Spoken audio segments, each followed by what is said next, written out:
Assalamualaikum warahmatullahi wabarakatuh. Sahabat muslim rahimakumullah. Selamat datang kembali di channel Permata Islam yang membahas seputar kisah islami penuh hikmah. Langit dunia tampak tenang di permukaan. Gedung-gedung pemerintahan berdiri kokoh.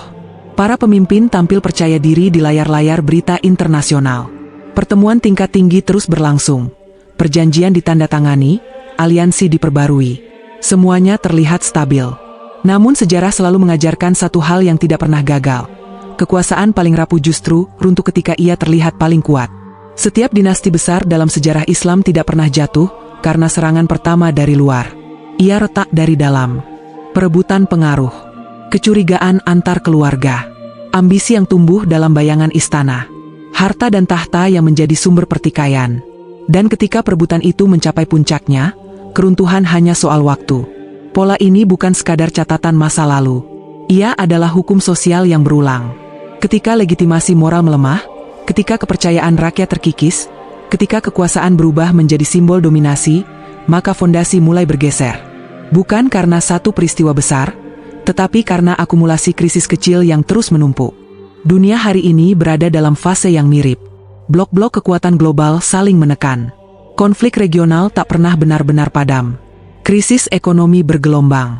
Harga energi dan pangan menjadi senjata geopolitik. Perang informasi lebih tajam daripada senjata konvensional.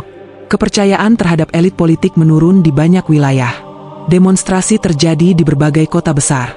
Pergantian kepemimpinan berlangsung cepat, namun masalah inti tetap bertahan. Kita hidup di zaman ketika stabilitas terasa artifisial. Di sebagian wilayah dunia Islam, kepemimpinan seringkali bertumpu pada sistem yang sensitif terhadap perubahan. Di permukaan tampak kuat, namun di dalam terdapat friksi yang tidak terlihat publik. Loyalitas tidak selalu murni. Aliansi bisa berubah sewaktu-waktu. Ketika kekuasaan terpusat pada figur atau keluarga, maka pertaruhan menjadi jauh lebih besar. Sejarah telah menunjukkan bahwa konflik internal dalam lingkar kekuasaan jauh lebih berbahaya daripada ancaman dari luar.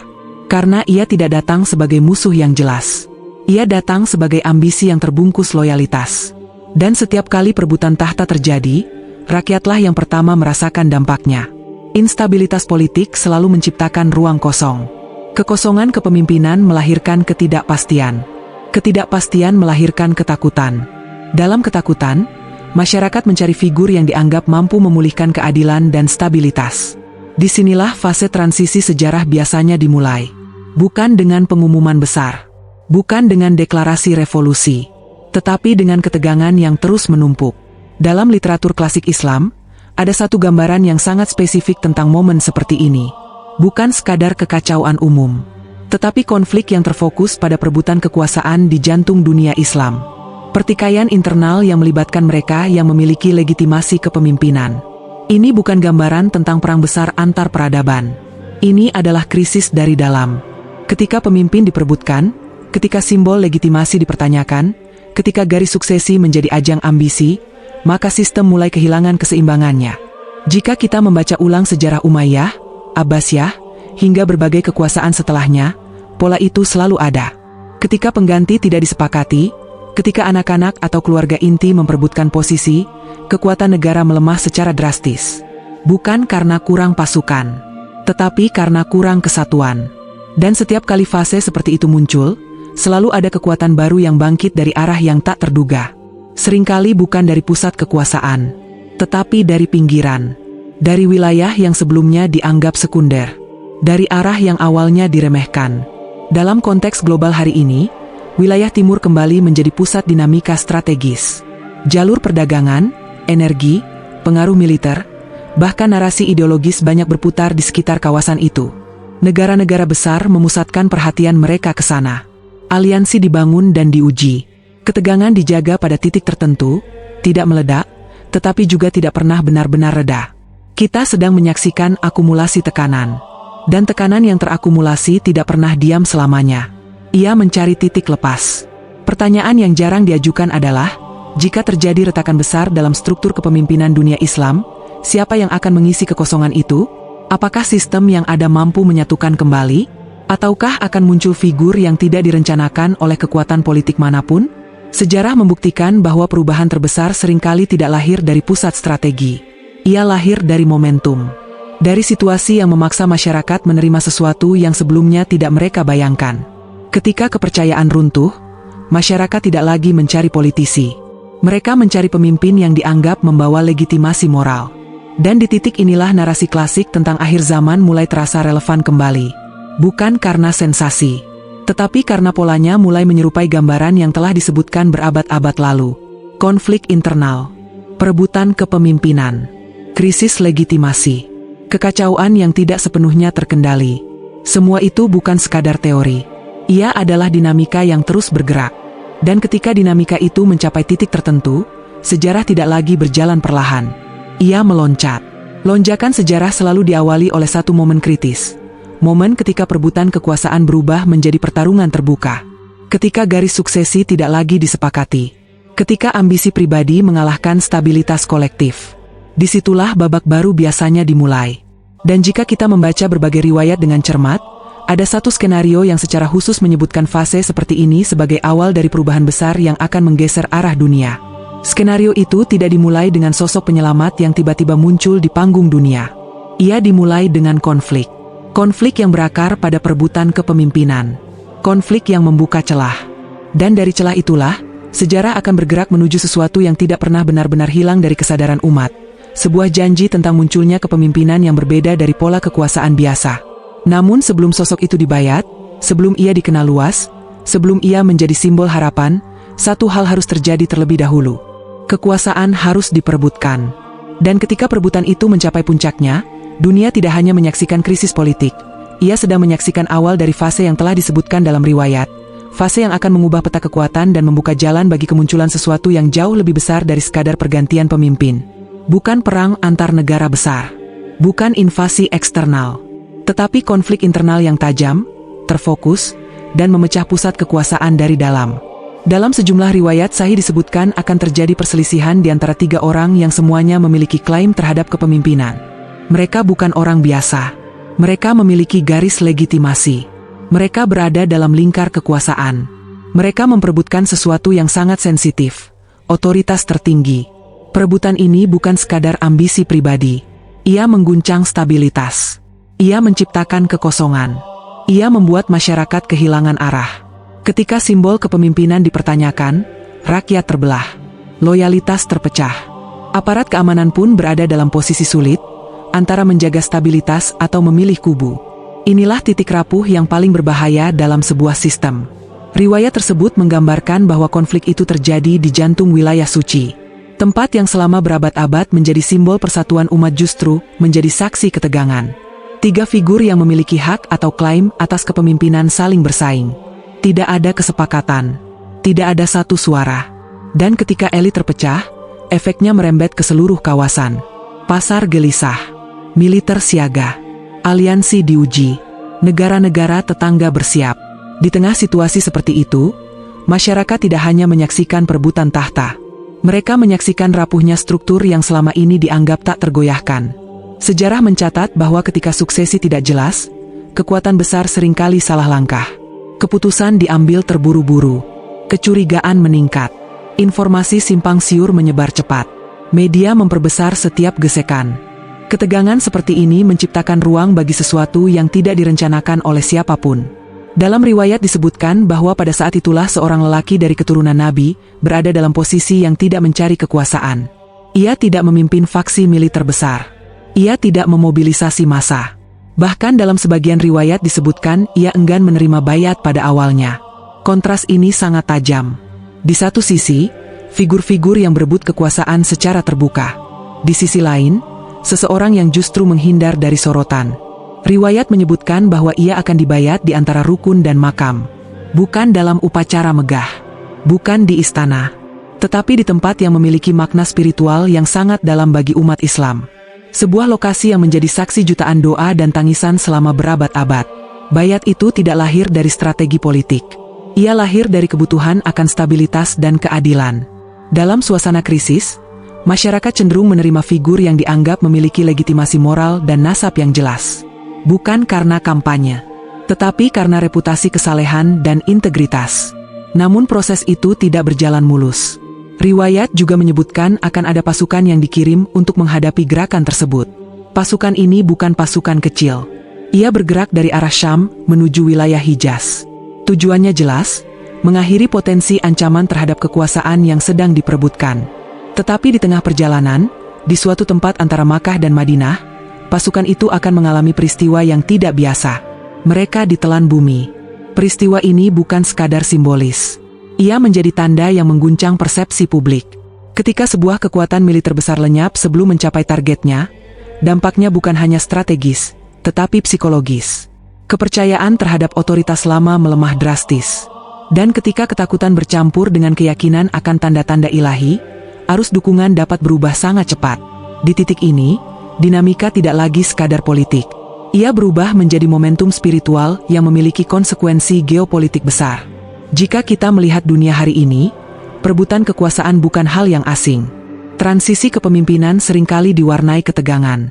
Dinasti modern, meskipun dibungkus dengan sistem administrasi canggih, tetap memiliki titik sensitif, suksesi. Ketika pemimpin kuat wafat atau melemah, pertanyaan terbesar selalu sama, siapa pengganti yang sah? Siapa yang diterima oleh semua faksi? Siapa yang memiliki legitimasi dan kekuatan sekaligus? Ketika pertanyaan itu tidak terjawab secara tegas, ruang konflik terbuka lebar. Riwayat tentang 3 figur yang berselisih tidak menyebut nama, tidak menyebut tahun, tidak menyebut peta politik modern. Namun ia menyebut pola, perebutan kepemimpinan yang menciptakan ketidakstabilan besar. Pola ini sangat konsisten dengan hukum sejarah.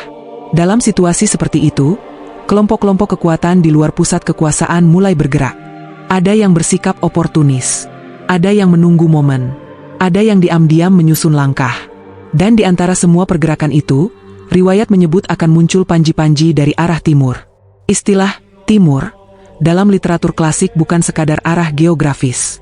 Ia adalah simbol munculnya kekuatan dari wilayah yang selama ini tidak menjadi pusat. Wilayah yang mungkin jauh dari istana, jauh dari lingkar elit, tetapi memiliki energi dan semangat yang berbeda. Panji-panji ini bukan sekadar simbol militer. Ia mewakili mobilisasi. Ia mewakili gerakan yang terorganisir. Ia bergerak menuju pusat konflik. Jika perebutan tahta melemahkan sistem dari dalam, maka panji-panji dari timur memperkuat arus perubahan dari luar. Dua tekanan ini, retakan internal dan dorongan eksternal, bertemu dalam satu titik sejarah. Dan ketika keduanya bertemu, perubahan tidak lagi bisa ditahan. Yang menarik, riwayat tidak menggambarkan pasukan ini sebagai kekuatan yang datang dengan klaim kekuasaan untuk dirinya sendiri. Ia datang dalam konteks mendukung figur yang telah dibayat. Ia bergerak karena ada pusat legitimasi baru yang dianggap sah. Artinya, fase ini bukan hanya soal militer atau jumlah pasukan. Ia tentang legitimasi. Ketika legitimasi lama runtuh karena konflik internal, dan legitimasi baru muncul dari figur yang tidak ambisius, keseimbangan kekuatan berubah drastis. Dunia yang sebelumnya stabil berubah menjadi arena realigment besar-besaran. Negara-negara akan menghitung ulang posisi mereka. Aliansi akan dinegosiasi ulang. Kekuatan global akan membaca ulang peta ancaman. Semua itu berawal dari satu hal sederhana namun mematikan. Pertikaian di antara mereka yang seharusnya menjadi simbol persatuan. Riwayat tersebut tidak berdiri sendiri. Ia konsisten dengan prinsip bahwa menjelang perubahan besar, akan terjadi kekacauan moral dan politik. Ketika keadilan sulit ditemukan, ketika kezaliman meluas, ketika rakyat merasa tidak terlindungi, maka kebutuhan akan kepemimpinan yang adil menjadi sangat mendesak. Dalam konteks seperti itulah kemunculan seorang pemimpin yang enggan mencari kekuasaan menjadi sangat kontras dan sangat kuat. Kontras inilah yang membuat peristiwa tersebut tidak bisa dianggap sebagai sekadar dinamika politik biasa. Ia menjadi titik balik. Dan setiap titik balik dalam sejarah selalu memiliki ciri yang sama. Ia diawali oleh konflik yang tampaknya hanya perebutan kekuasaan biasa, namun dampaknya jauh melampaui apa yang dibayangkan para pelakunya. Mereka yang berselisih mungkin hanya memikirkan tahta. Mereka yang mengirim pasukan mungkin hanya memikirkan stabilitas. Tetapi sejarah bergerak dengan logikanya sendiri. Ketika retakan itu muncul, ia tidak hanya memecah sistem lama. Ia membuka jalan bagi fase baru yang telah disebutkan dalam riwayat sebagai masa kepemimpinan yang akan mengisi bumi dengan keadilan setelah dipenuhi kezaliman. Semua bermula dari pertikaian, dari ambisi yang saling bertabrakan, dari kegagalan menjaga persatuan di pusat kekuasaan. Dan dari situ, dunia tidak lagi berada dalam jalur yang sama seperti sebelumnya. Ketika pusat kekuasaan retak dan legitimasi lama runtuh perlahan, sesuatu yang selama ini bergerak di bawah permukaan mulai menunjukkan denyutnya. Ia bukan ledakan tiba-tiba. Ia bukan revolusi spontan yang lahir dari amarah massa. Ia adalah arus panjang yang telah mengalir dalam diam, membentuk jaringan, membangun kesiapan, menyatukan orang-orang yang bahkan tidak menyadari bahwa mereka sedang dipersatukan oleh takdir yang sama. Pasukan itu tidak muncul dengan seragam. Tidak ada pengumuman resmi. Tidak ada struktur yang diumumkan ke publik. Namun mereka ada. Riwayat menyebut tentang panji-panji dari arah timur. Tentang kelompok yang bergerak membawa dukungan kepada seorang pemimpin yang telah dibayat. Banyak orang membayangkannya sebagai barisan militer klasik. Rapi, bersenjata, berteriak takbir dalam formasi tempur. Gambaran itu terlalu sederhana. Kekuatan yang sesungguhnya seringkali tidak lahir dari barisan yang tampak, melainkan dari jaringan yang terhubung. Di berbagai wilayah timur, jauh dari pusat konflik, ada generasi yang tumbuh dalam suasana kegelisahan global. Mereka menyaksikan ketidakadilan bukan hanya di layar berita, tetapi dalam realitas sehari-hari. Ketimpangan ekonomi, manipulasi informasi, perang proksi, eksploitasi sumber daya, dan kekosongan kepemimpinan moral membentuk kesadaran kolektif yang berbeda dari generasi sebelumnya. Kesadaran ini tidak selalu diekspresikan dengan teriakan. Ia tumbuh sebagai kegelisahan intelektual dan spiritual. Di ruang-ruang kajian kecil, di forum diskusi yang tak disorot media, di lingkaran-lingkaran pengajian yang sederhana, pembicaraan tentang akhir zaman bukan lagi sekadar dongeng simbolik. Ia menjadi bahan refleksi serius. Tanda-tanda dianalisis. Riwayat ditelaah. Peta geopolitik dibaca berdampingan dengan teks klasik. Dari sana terbentuk pola pikir yang berbeda. Mereka tidak terobsesi pada sensasi. Mereka mempelajari karakter. Mereka mengkaji sifat-sifat pemimpin adil yang dijanjikan. Tidak ambisius, lurus, tegas namun lembut, kuat dalam prinsip, tidak mudah dibeli, tidak tergoda kekuasaan. Karakter itu menjadi standar internal. Tanpa deklarasi formal, orang-orang dengan visi yang sama saling mengenali. Bukan karena kartu anggota, bukan karena struktur organisasi resmi, tetapi karena frekuensi nilai yang sama. Inilah bentuk pertama dari pasukan itu, kesatuan visi.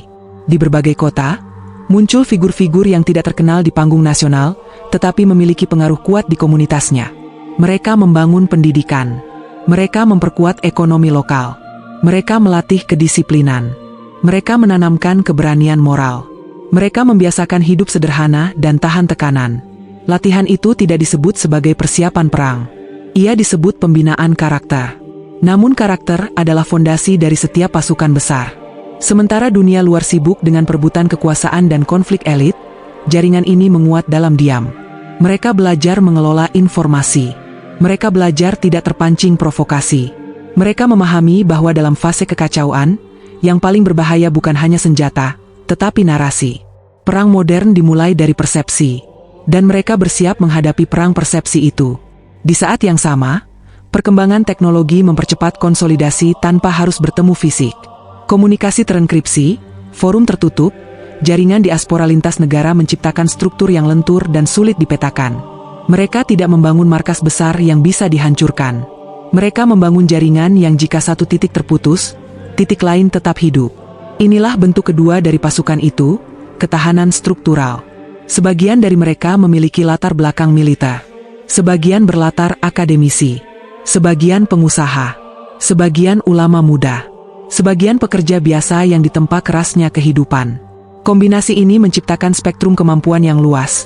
Strategi, logistik, komunikasi, ekonomi, bahkan diplomasi. Pasukan ini tidak hanya berpikir tentang pertempuran fisik. Mereka memahami bahwa perubahan besar memerlukan stabilitas pasca konflik. Mereka mempelajari bagaimana menjaga kota tetap hidup. Bagaimana distribusi pangan tidak lumpuh. Bagaimana keamanan sipil tetap terjaga. Mereka mempersiapkan skenario terburuk tanpa mengumumkannya. Di sisi lain, perebutan tahta di pusat wilayah suci semakin memperuncing situasi. Ketika tiga figur yang berselisih gagal mencapai konsensus, ketidakpastian menjalar. Investor menarik diri. Keamanan diperketat. Desas-desus tentang intervensi eksternal beredar. Kekosongan legitimasi menciptakan ruang bagi spekulasi. Dan dalam ruang spekulasi itulah nama seorang lelaki dari keturunan Nabi mulai disebut-sebut lebih sering. Awalnya hanya bisik-bisik, lalu diskusi tertutup, lalu analisis serius. Riwayat tentang bayat di antara rukun dan makam kembali dikaji. Bagi jaringan di timur, ini bukan momen untuk gegabah. Mereka tidak bergerak hanya karena rumor. Mereka menunggu konfirmasi yang lebih jelas. Mereka memahami bahwa kesalahan membaca momen bisa menghancurkan seluruh kesiapan yang telah dibangun bertahun-tahun. Kesabaran menjadi ujian terbesar. Di tengah ketegangan itu, terjadi peristiwa yang mengubah kalkulasi banyak pihak. Pasukan yang dikirim untuk menekan potensi Bayat mengalami kehancuran yang tak terduga di tengah perjalanan. Berita itu menyebar cepat, meski sebagian mencoba menutupinya. Peristiwa itu mengguncang moral pasukan yang tersisa dan memperkuat keyakinan sebagian masyarakat bahwa ada dimensi ilahi dalam rangkaian kejadian ini. Bagi jaringan yang telah lama bersiap, ini adalah sinyal.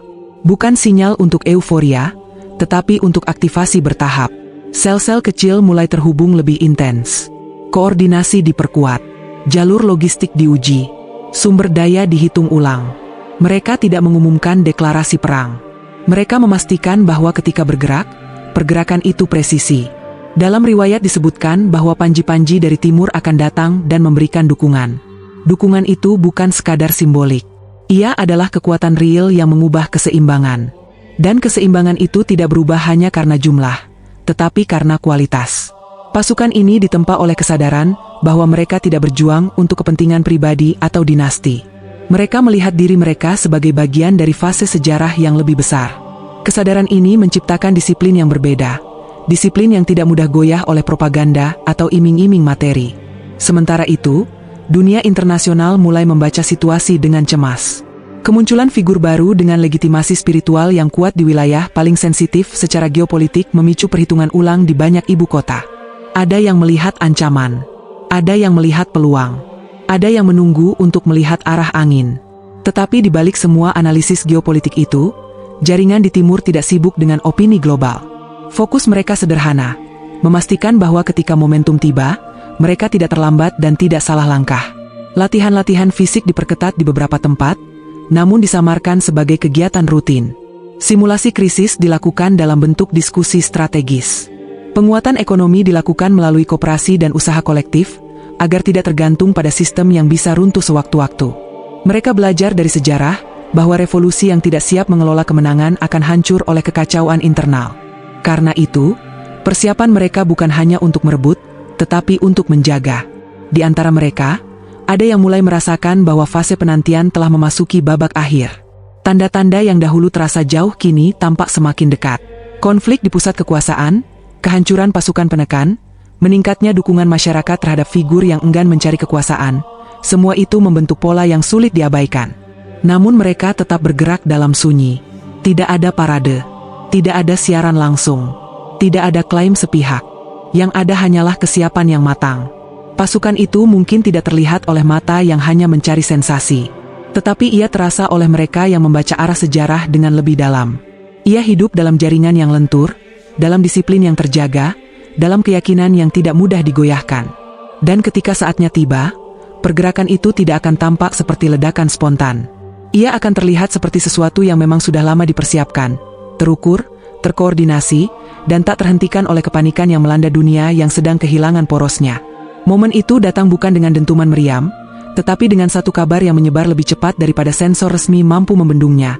Bayat telah terjadi. Di antara rukun dan makam, di bawah tatapan ribuan pasang mata yang awalnya datang dengan rasa ingin tahu dan pulang dengan keyakinan yang bergetar, seorang lelaki yang sebelumnya menolak sorotan berdiri dalam lingkaran manusia yang menekan, memohon, bahkan memaksa agar ia menerima amanah. Ia tidak mengangkat tangan dengan ekspresi kemenangan. Ia tidak menyampaikan pidato yang berapi-api. Wajahnya menyimpan beban. Justru karena itulah kabar itu mengguncang. Figur yang tidak ambisius lebih sulit dipatahkan oleh tuduhan haus kekuasaan. Dan di dunia yang jenuh oleh politisi karismatik namun manipulatif, ketidakinginan menjadi daya tarik yang paradoksal. Rekaman-rekaman pendek tersebar di berbagai platform. Ada yang buram, ada yang terpotong, ada yang diperdebatkan keasliannya. Namun satu hal tak bisa disangkal, atmosfernya berbeda. Tangis terdengar. Sumpah setia diucapkan dengan nada yang tidak dibuat-buat. Ketegangan terasa nyata. Bagi jaringan di timur, ini bukan lagi kemungkinan. Ini konfirmasi. Aktivasi tahap berikutnya berjalan hampir bersamaan di berbagai titik. Tanpa konferensi pers. Tanpa deklarasi terbuka. Pesan-pesan singkat dengan kode yang telah lama disepakati mulai beredar. Rute perjalanan diperiksa ulang. Titik pertemuan diverifikasi. Jalur aman dipastikan. Bukan untuk menyerbu secara membabi buta, tetapi untuk memastikan bahwa dukungan yang dijanjikan tidak tertunda oleh kekacauan yang pasti akan menyusul. Dan kekacauan itu benar-benar datang. Otoritas lama di pusat kekuasaan segera menyebut bayat tersebut ilegal. Narasi resmi menyebutnya pemberontakan yang diprovokasi oleh kelompok garis keras. Beberapa media internasional mengulang istilah yang sama. Analis politik di studio-studio televisi berbicara tentang ancaman terhadap stabilitas regional. Namun di jalanan, percakapan berbeda. Orang-orang yang selama ini merasa diabaikan mulai melihat harapan konkret. Pedagang kecil, buruh migran, mahasiswa, ulama kampung, diaspora yang mengikuti berita dari jauh, mereka merasakan bahwa sesuatu yang selama ini hanya ada dalam kitab dan ceramah kini berdiri di hadapan mereka sebagai realitas. Dunia terbelah bukan hanya oleh opini, tetapi oleh persepsi tentang legitimasi. Di saat bersamaan, laporan intelijen dari beberapa negara besar mulai memetakan fenomena yang sulit mereka kategorikan. Ini bukan gerakan teror klasik. Ini bukan pula kudeta militer konvensional. Tidak ada satu komandan tertinggi yang dapat ditangkap untuk menghentikan semuanya. Tidak ada markas besar yang bisa dibom untuk memutus rantai komando. Yang ada adalah simpul-simpul yang saling menguatkan. Di Asia Tengah, kelompok yang telah lama berlatih kedisiplinan fisik bergerak menuju titik-titik transit. Di Asia Selatan, jaringan logistik mengamankan jalur suplai non-konvensional agar tidak mudah diblokade. Di sebagian wilayah Asia Tenggara, penggalangan dukungan moral dan materi berlangsung melalui komunitas-komunitas yang selama ini tidak pernah dicurigai sebagai bagian dari pergerakan global. Semua bergerak tanpa panji yang dikibarkan tinggi. Panji hitam yang disebut-sebut dalam riwayat tidak serta-merta dikibaskan di setiap sudut. Ia muncul di titik-titik tertentu, cukup untuk memberi sinyal kepada yang memahami, namun tidak cukup untuk menjadi target empuk propaganda. Di tengah arus ini, muncul ujian pertama yang benar-benar menguji kesiapan, upaya pembungkaman dengan kekuatan terbuka. Pasukan yang masih loyal pada struktur lama dikerahkan untuk mengisolasi wilayah suci. Akses diperketat. Perjalanan dibatasi. Beberapa tokoh yang terang-terangan mendukung bayat ditahan. Dunia menyaksikan ketegangan yang bisa meledak kapan saja. Namun kalkulasi yang dibuat oleh perancang penekanan itu meleset pada satu hal. Mereka mengira dukungan terhadap figur baru bersifat emosional dan sementara. Yang tidak mereka pahami adalah kedalaman jaringan yang telah terbangun. Ketika satu jalur darat ditutup, jalur lain terbuka. Ketika satu tokoh dibungkam, 100 suara lain mengambil alih. Ketika satu akun dihapus, puluhan kanal alternatif menyebarkan informasi yang sama dalam bentuk berbeda. Perlawanan ini tidak selalu bersenjata. Ia cerdas. Ia adaptif. Di beberapa tempat, konvoi kecil bergerak dengan formasi longgar, tidak mencolok, tetapi terkoordinasi. Mereka bukan tentara reguler dengan tank dan artileri berat. Namun mereka memiliki sesuatu yang lebih sulit dihancurkan. Keyakinan bahwa mereka berdiri di sisi yang benar dari sejarah. Keyakinan ini menciptakan daya tahan psikologis yang tidak mudah dipatahkan oleh intimidasi. Sementara itu, figur yang telah dibayat tidak serta-merta memerintahkan konfrontasi frontal. Ia justru menekankan stabilitas, keadilan, dan perlindungan terhadap warga sipil. Instruksi-instruksi yang beredar menegaskan larangan keras terhadap tindakan sewenang-wenang. Disiplin moral menjadi garis pembeda utama. Bagi sebagian pengamat, ini langkah strategis untuk meraih simpati global. Bagi para pengikutnya, ini bukti bahwa karakter yang mereka pelajari selama bertahun-tahun kini benar-benar hadir dalam kepemimpinan nyata. Dan disinilah momentum berubah. Gelombang dukungan tidak lagi terbatas pada wilayah timur. Di Afrika Utara, beberapa kelompok menyatakan kesiapan membantu secara terbuka. Di sebagian wilayah Syam, faksi-faksi yang sebelumnya terpecah mulai mempertimbangkan konsolidasi ulang. Bahkan di komunitas muslim minoritas di barat, muncul diskusi intens tentang bagaimana bersikap di tengah perubahan yang sedang berlangsung. Momentum itu tidak bisa dihentikan karena ia tidak bergantung pada satu front. Setiap upaya untuk menekan justru memperkuat narasi bahwa perubahan ini sedang dilawan oleh kekuatan lama yang takut kehilangan kendali. Setiap kesalahan represif menjadi bahan bakar baru bagi simpati publik. Namun tantangan terbesar bukan hanya datang dari luar. Di dalam jaringan sendiri, ada risiko infiltrasi, provokasi, dan ambisi pribadi yang bisa merusak dari dalam. Karena itu, sistem verifikasi diperketat. Komunikasi sensitif dibatasi hanya pada lingkaran tertentu. Setiap tindakan besar harus melalui pertimbangan kolektif yang matang. Kehati-hatian ini membuat pergerakan tampak lambat bagi yang tidak memahami. Padahal justru itulah yang menjaga konsistensi. Di titik tertentu, Konvoy-konvoy dari timur mulai mendekati wilayah yang lebih dekat ke pusat peristiwa. Perjalanan mereka bukan tanpa hambatan. Beberapa dihadang, beberapa diputar balikan. Namun setiap kali tekanan meningkat, muncul solidaritas lokal yang membantu mereka melewati rintangan. Fenomena ini mengejutkan banyak analis. Dukungan akar rumput jauh lebih luas daripada yang diperkirakan. Sebagian menyebutnya kebangkitan spiritual. Sebagian menyebutnya akumulasi frustrasi sosial yang menemukan simbol. Apapun istilahnya, arus itu nyata. Dan ketika konvergensi antara bayat di pusat dan dukungan dari timur semakin nyata, peta kekuatan regional mulai bergeser. Negara-negara yang awalnya bersikap menunggu mulai menghitung ulang posisi mereka. Intervensi langsung menjadi opsi berisiko tinggi, karena bisa memicu eskalasi yang tak terkendali. Dalam ruang rapat tertutup, para pengambil keputusan menyadari bahwa mereka tidak berhadapan dengan kelompok kecil yang mudah disingkirkan, melainkan dengan gerakan yang memiliki legitimasi spiritual dan basis massa lintas batas. Di lapangan, pasukan yang tidak terlihat itu kini mulai terlihat, bukan sebagai massa liar, tetapi sebagai barisan yang tertib. Mereka menjaga jalur distribusi bantuan. Mereka mengamankan fasilitas publik dari sabotase. Mereka memastikan bahwa wilayah yang mendukung tidak jatuh ke dalam kekacauan. Inilah perbedaan mendasar antara pemberontakan emosional dan perubahan yang dipersiapkan, yang satu menghancurkan tanpa rencana, yang lain membangun bahkan di tengah konflik. Di beberapa titik, benturan fisik tetap tak terhindarkan. Namun setiap benturan justru memperjelas garis pemisah antara dua visi masa depan.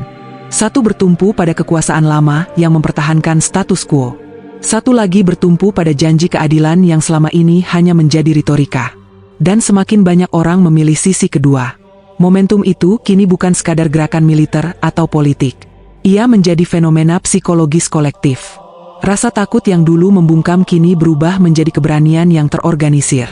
Keraguan yang dulu memecah kini menyatu dalam arah yang lebih jelas.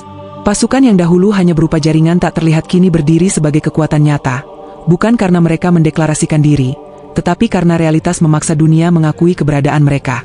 Dan dunia, yang semula mengira ini hanya gejolak sementara, mulai menyadari bahwa mereka sedang menyaksikan babak sejarah yang tidak bisa dibalikan dengan siaran pers atau embargo ekonomi. Arus itu telah menemukan jalurnya.